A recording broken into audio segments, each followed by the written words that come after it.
তো আমি একটি কথাই বলেছি যে গোপালগঞ্জে 5ই আগস্টের পর থেকে জামাতে ইসলাম মুক্তিযুদ্ধের বিরোধী দল হয়েও 2বার মিটিং করেছে, জামাতের উপরে কোনো হামলা হয় নাই। তাহলে এনসিপির উপরে হামলা হলো কেন?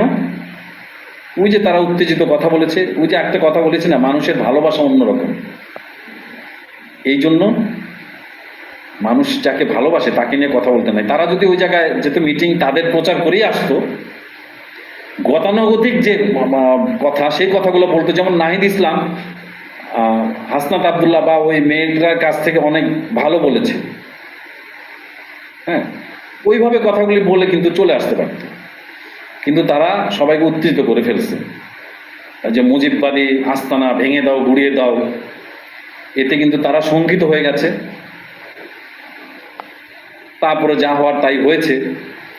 এখন আমি আরেক